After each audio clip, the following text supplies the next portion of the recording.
ये क्वेश्चन अलग से पूछ सकता है कि what will be the effect of temperature on thermal conductivity, thermal conductivity पे टेम्परेचर का क्या इफेक्ट पड़ेगा। इस चीज को आप अच्छे से समझने की कोशिश करिएगा। अब आपको पता है कि सर थर्मल कंडक्टिविटी किसकी बात करेंगे, एक मेटल की बात करेंगे और उसके बाद लिक्विड्स की बात करेंगे, है ना। ऑफ कोर्स मेटल में हमारा मतलब ऐसा रहेगा कि जैसे हमारे कुछ हो सकते हैं कि मेटल, जैसे हमारे सॉलिड्स की अगर मैं बात करूं, सॉलिड लिक्विड गैस की बात करूं, ठीक है। सॉलिड में हमारा मेटल होगा, नॉन मेटल भी होगा। अच्छा ओके ओके ओके, सॉलिड कहोगे सर देखो सॉलिड में हमारा मेटल भी होगा और नॉन मेटल होगा। फाइन सर, नॉन मेटल भी होगा, बहुत अच्छा। तो मेटल का जो होगा कहोगे सर देखो सॉलिड में जो थर्मल कंडक्टिविटी है ना वो Kt प्लस Ke के बराबर होगा, दोनों के सम के बराबर होगा। लेकिन मेटल में Kt कम होता है, Kt इज लेस, है ना, very very less as compare to Ke।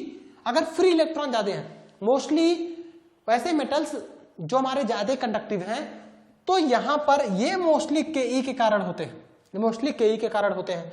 जबकि यहां पर अगर देखा जाए तो Kt बहुत ज्यादा होता है, Ke नेग्लिजिबल होता है, तो यहां पर लगभग Kt के नाते होता है।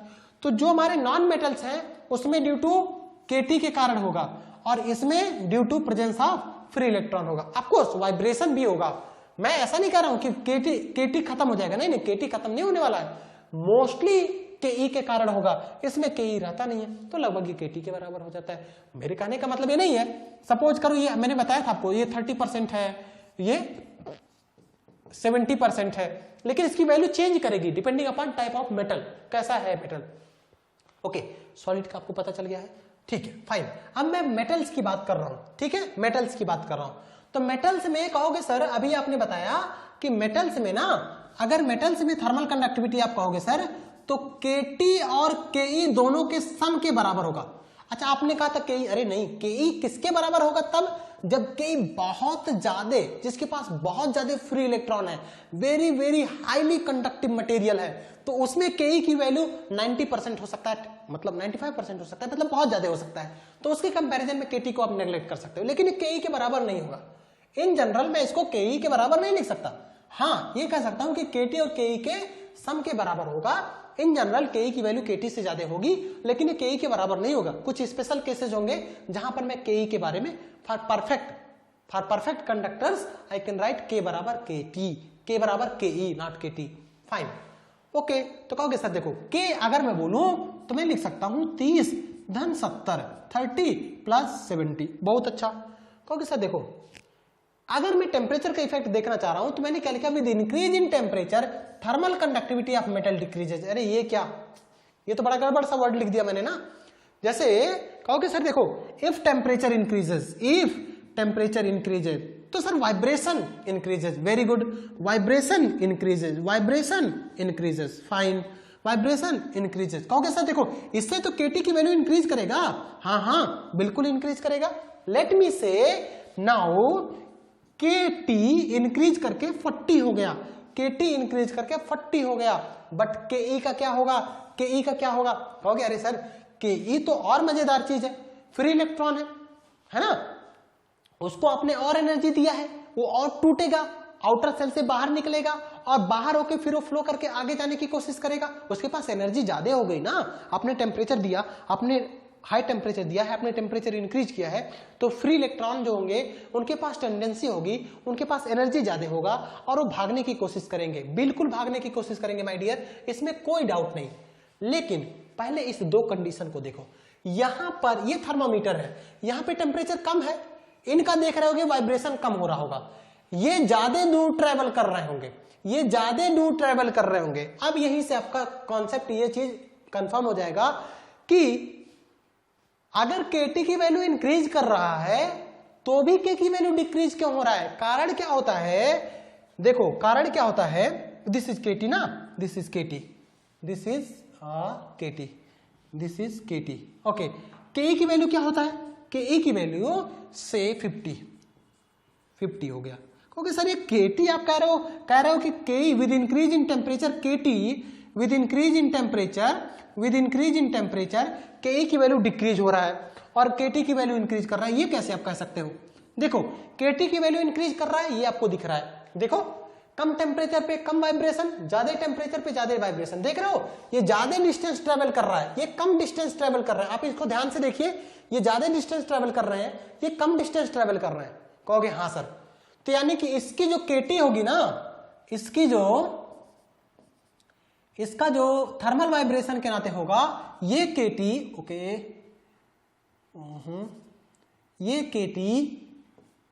ये केटी कम होगा इस केटी से। बहुत अच्छा, इसमें कोई परेशानी नहीं। ज्यादा टेम्परेचर पे है तो इसका केटी ज्यादा होगा, कम टेम्परेचर पे है तो इसका केटी कम होगा। फाइन। अब आप मुझे बताओ, कहोगे सर देखो ऐसा है, फ्री इलेक्ट्रॉन है, तो फ्री इलेक्ट्रॉन निकलने के लिए कहेगा सर मुझे रास्ता चाहिए, मैं ऐसे निकलना चाह रहा हूं, ऐसे यहां से निकलने की कोशिश करेगा। अच्छा, तो जब यहां से निकलने की कोशिश करेगा माय डियर, तो अगर इसको रास्ता मिला जाने का तो बहुत आसानी से आगे बढ़ता हुआ चला जाएगा।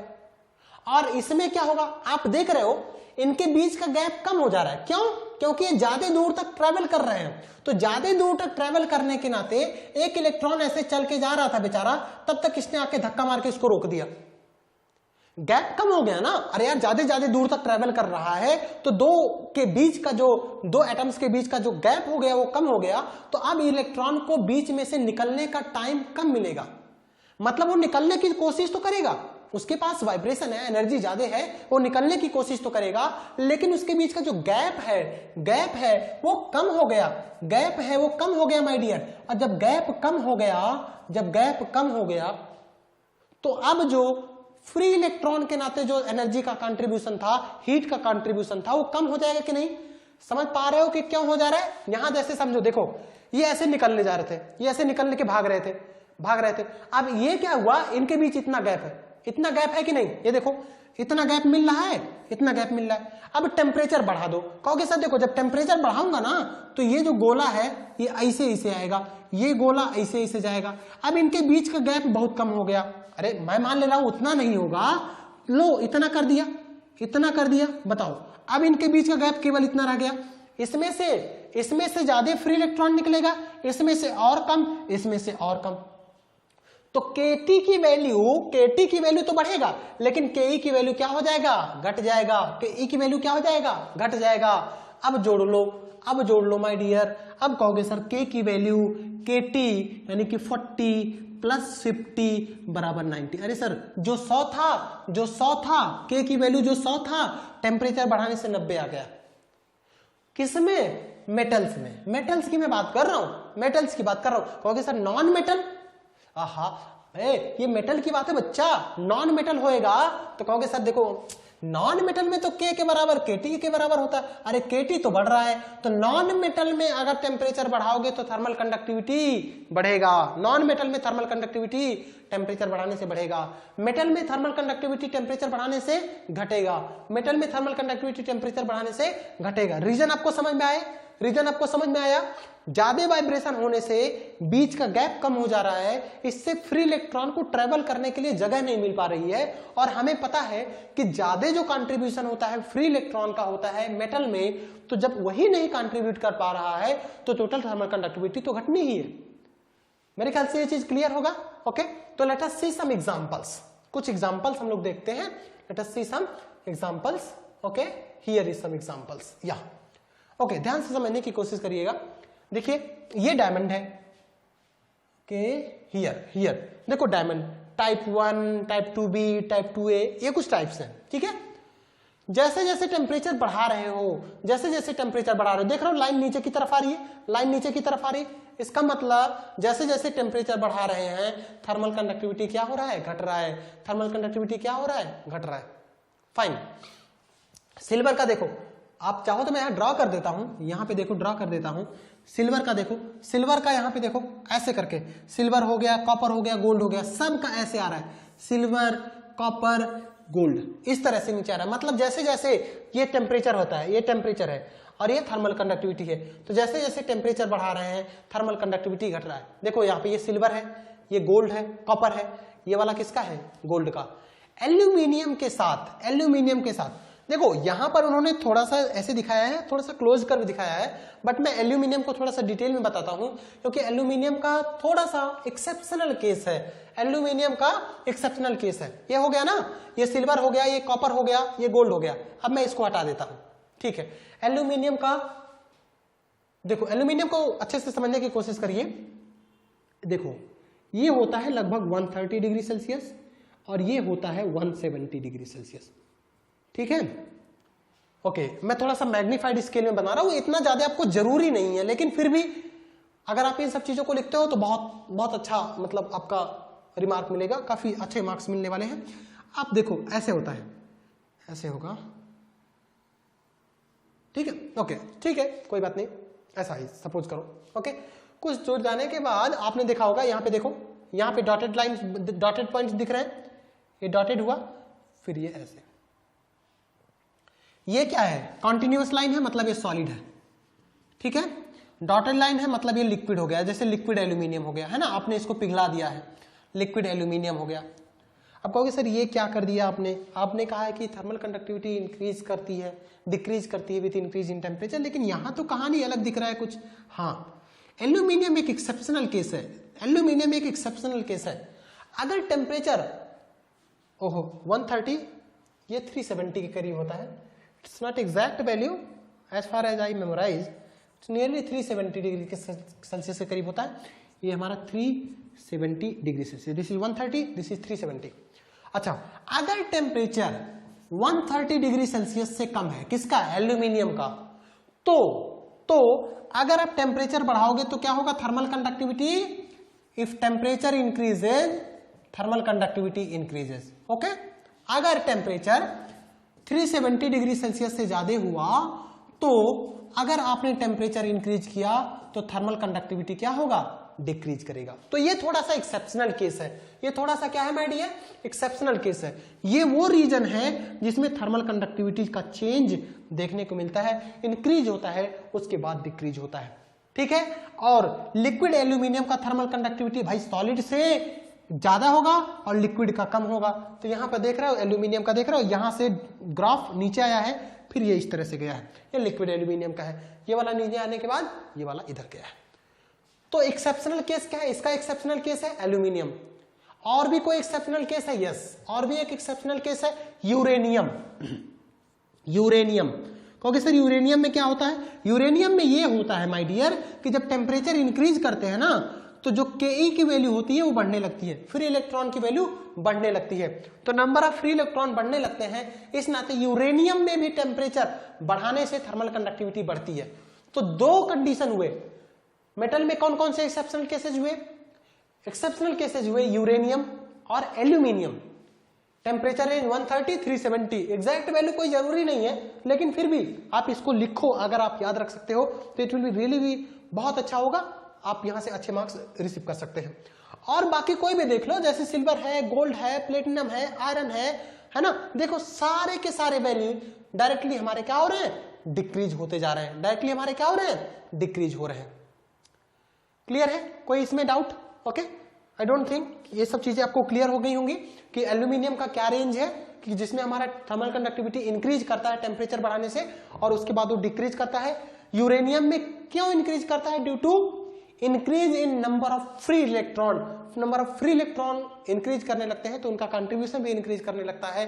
इस नाते यूरेनियम में थर्मल कंडक्टिविटी क्या होता है, with increase in temperature thermal conductivity increases. Okay fine, मेरे ख्याल से मेटल्स का आपको कॉन्सेप्ट क्लियर हो गया होगा।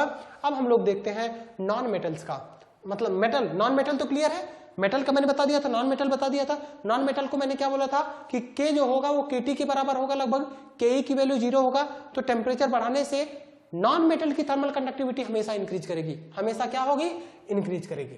ओके फाइन, अब बात आती है लिक्विड, ठीक है, लिक्विड। अब देखो लिक्विड में मैंने सेम ग्राफ यूज किया है, लेकिन एल्यूमिनियम, प्लेटिनम ये सब हमारे काम का नहीं है। अब हम देखेंगे जैसे वाटर है, स्टीम है, वाटर है, स्टीम है, इन सब चीजों को हम लोग देखते हैं, ठीक है। अब बात आती है कि बच्चा लिक्विड की थर्मल कंडक्टिविटी को डिफाइन कैसे किया जाए, तो यहां पे देखते हैं लिक्विड की थर्मल कंडक्टिविटी को यहां पे डिफाइन करते हैं। देखो आप फ्लूइड मैकेनिक्स में एक पढ़े हैं Newton's law of viscosity, Newton's law of viscosity fluid mechanics में, इसी चैप्टर्स में कॉन्सिक्वेंसेस हैं, ठीक है।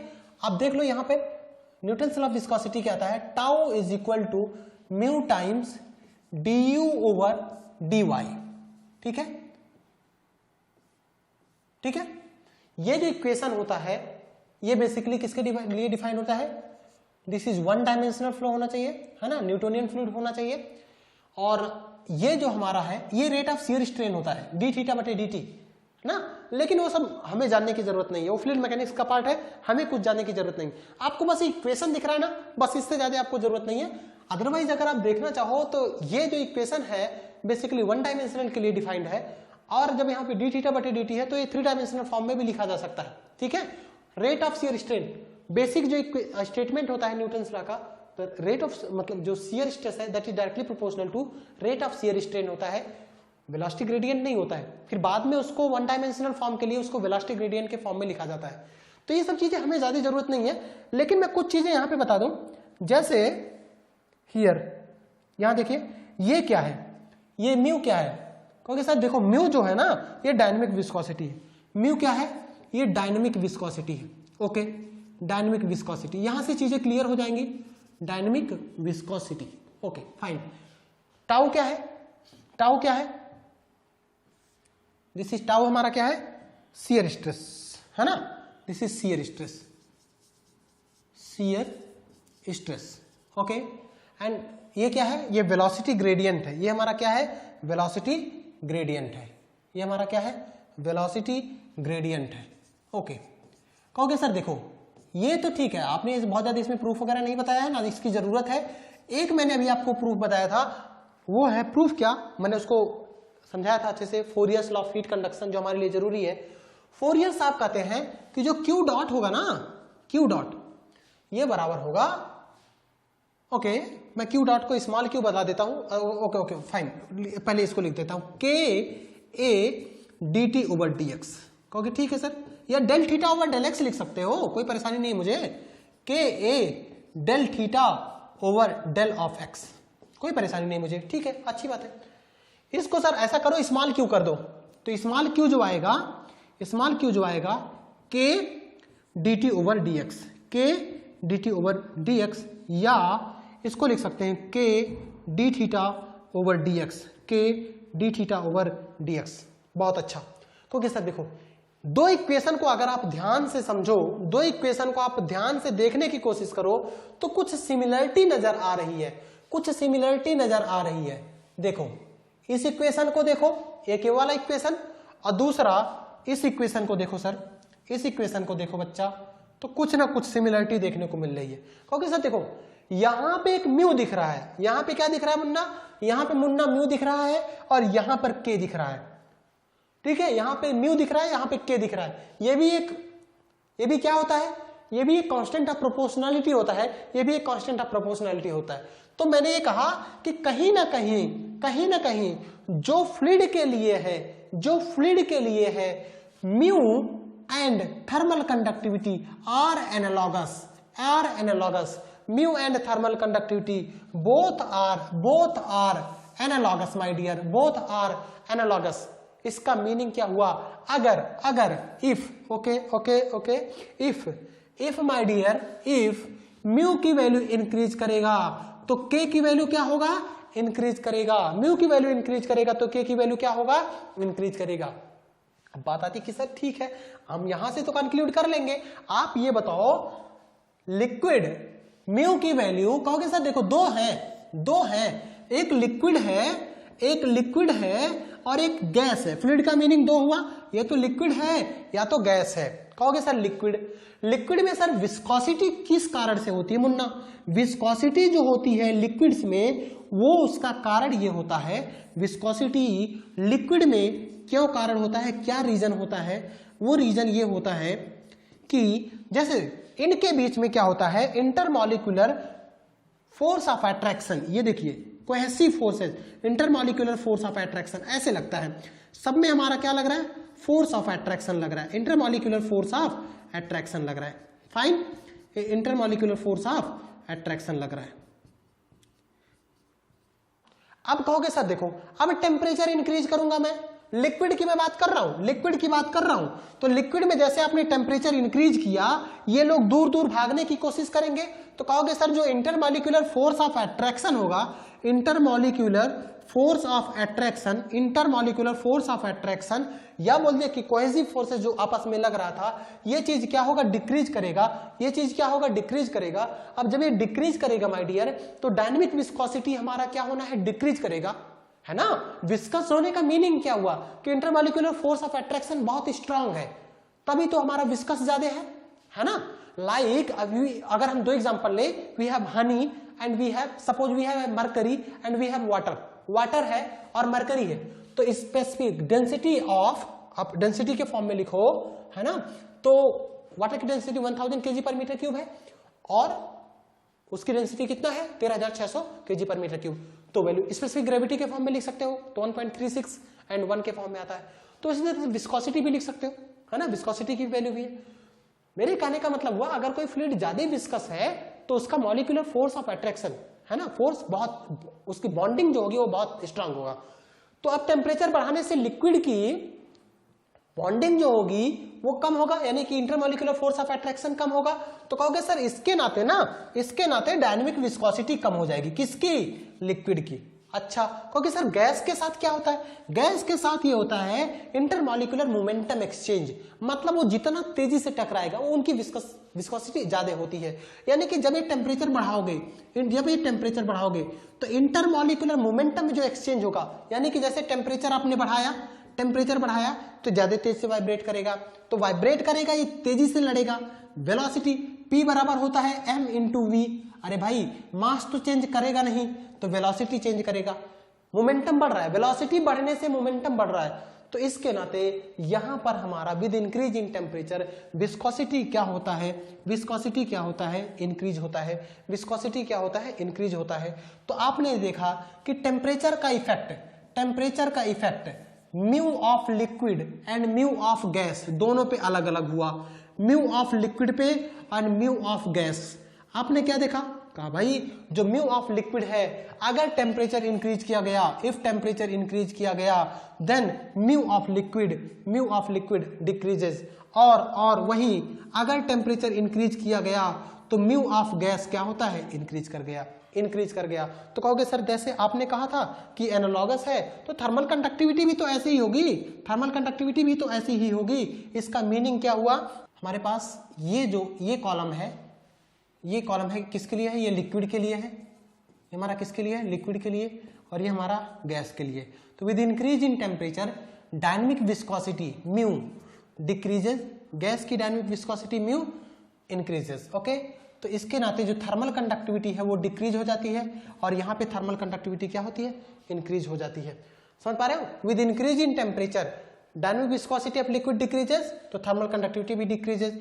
डायनेमिक विस्कोसिटी इंक्रीजेस यानी कि विस्कोसिटी ऑफ गैस इंक्रीजेस, तो थर्मल कंडक्टिविटी भी क्या हो जाएगी, इंक्रीज हो जाएगी। थर्मल कंडक्टिविटी भी क्या हो जाएगी, इंक्रीज कर जाएगी। थर्मल कंडक्टिविटी भी क्या होना माय डियर, इंक्रीज कर जाना है। तो क्या लिखा है मैंने, with increase in temperature thermal conductivity of liquid, with increase in temperature thermal conductivity of liquid क्या होता है माय डियर, डिक्रीज हो जाता है। क्यों, क्योंकि जैसे टेम्परेचर इंक्रीज करता है म्यू की वैल्यू डिक्रीज करता है, तो के की वैल्यू डिक्रीज करता है। एक्सेप्शन कौन सा है, वाटर के साथ परेशानी यह है कि फर्स्ट देखो थर्मल कंडक्टिविटी थोड़ा सा इंक्रीज करता है, फिर क्या होता है, डिक्रीज करता है। ये इस तरह से बनता है। यहां पे देखिए ये डॉट लाइन किस लिए बनाया गया है, डॉट लाइन का मीनिंग है लिक्विड का, डॉट लाइन का मीनिंग क्या है, लिक्विड का।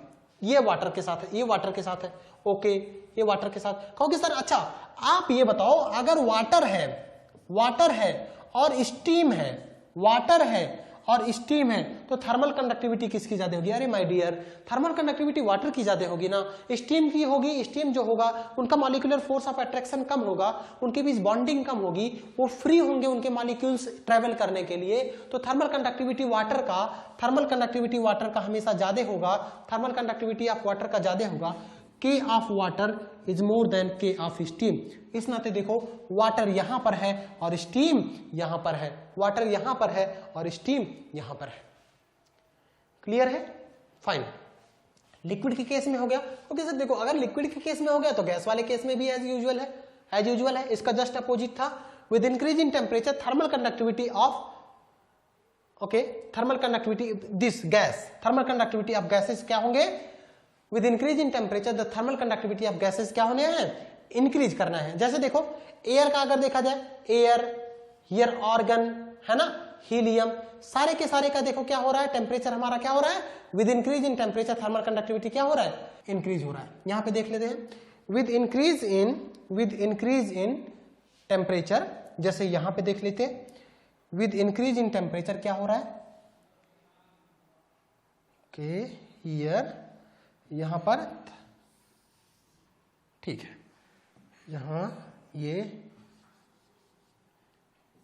ठीक है। तो होता यह है कि विद इंक्रीज इन टेम्परेचर, जैसे जैसे टेम्परेचर इंक्रीज किया जाता है, with increase in temperature thermal conductivity हमारा क्या होती है, इंक्रीज करती है। थर्मल कंडक्टिविटी हमारा क्या होता है, इंक्रीज करता है। ये हमारा थर्मल कंडक्टिविटी होता है। Okay, here this is our thermal conductivity, ये हमारा क्या होता है, थर्मल कंडक्टिविटी होता है, और ये हमारा टेम्परेचर होता है। तो जैसे जैसे टेम्परेचर आप इंक्रीज करते जाओगे, थर्मल कंडक्टिविटी ऑफ गैस की इंक्रीज करती जाती है। अच्छा,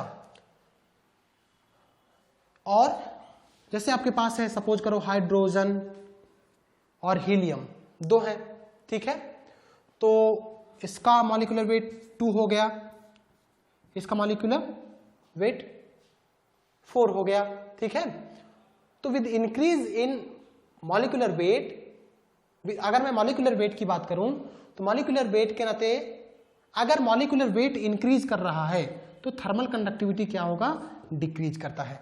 तो अगर मैं बोलूं कि इसमें हाइड्रोजन और हीलियम की मैं बात करूं तो हाइड्रोजन और हीलियम की एट अ गिवन टेम्परेचर, ध्यान से समझिए, at a given temperature, suppose करो ये है, ठीक है, तो मॉलिक्यूलर वेट इंक्रीजेस, तो ये हमारा हो जाएगा मिनिमम, ये हाइड्रोजन का 2 है, हीलियम का 4 है, तो हाइड्रोजन वाला कहां आएगा, यहां पर, ये आपका हाइड्रोजन हो गया, ये आपका हाइड्रोजन हो गया, ये आपका हीलियम हो गया।